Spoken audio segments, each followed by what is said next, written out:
तर महापालिका निवडणुकीमध्ये हिंदू मुस्लिम काय करता असं राऊतांनी वक्तव्य केलेलं आहे। देवेंद्र फडणवीसांनी माझं आव्हान स्वीकारावं असं देखील राऊत म्हणाले।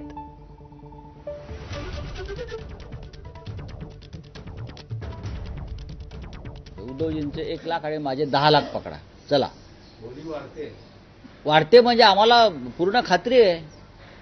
म्हणजे अशी एक निवडणूक दाखवा जे उद्धव साहेब सांगतायत, अशी एक निवडणूक दाखवा जिथे तुम्ही हिंदू मुसलमान भारत पाकिस्तान केलं नाही आणि निवडणुका लढल्या नाहीत।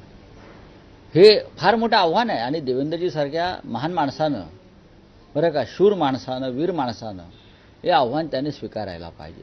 मुंबई महानगरपालिकेत तुम्ही हिंदू मुसलमान करताय, जी नागरी सुविधांच्या विषयावर ही निवडणूक लढायला पाहिजे। महानगरपालिका मुंबई असेल, ठाणे असेल, नगरपालिका असतील, इथे पण तुम्ही महानगरपालिकेमध्ये अयोध्या आणताय, जय श्रीराम आणताय, बाबरी आणताय।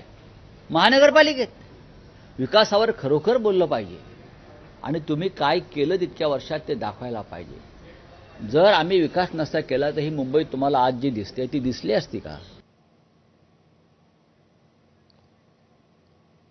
आणि यानंतर पुढची ब्रेकिंग बातमी आहे पुण्यामधून। पुण्यामध्ये